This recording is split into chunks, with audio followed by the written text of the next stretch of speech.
Takulandirani mpulogalamu yathu ya nkhani msabatai ndine muluswano Bright Mhango.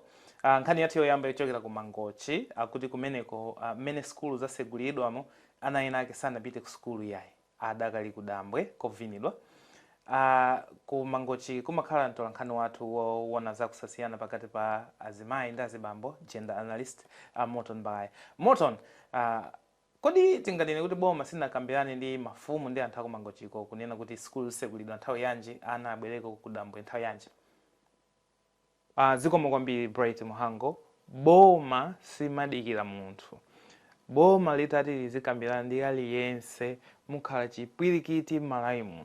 Chifukwa choti angaliba akati adikire ana avinidwe ndekuti kulilongwe anthu akunsinja nawo saziti dikirani kaye ana atani achoke kudambwe kunyawu ndeti anthu akukalonga ndi akunkhatabe nawo aziti mudikire kaye musasegule skulu ana athu adakali kuvina malipenga ndeti zizingopitirira chonchi.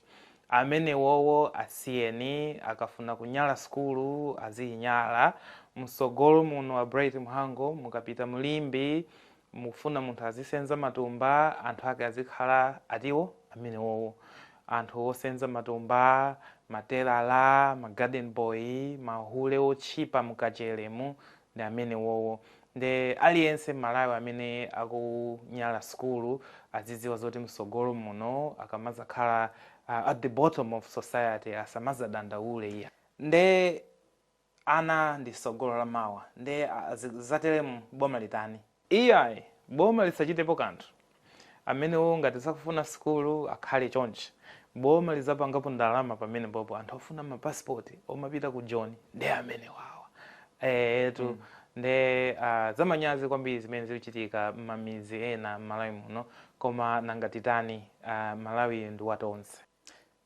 Tathokoza kwambiri Morton Baghaya kuchokera ku Mangochi amenewo tikumana nawo mulimbi ndithu.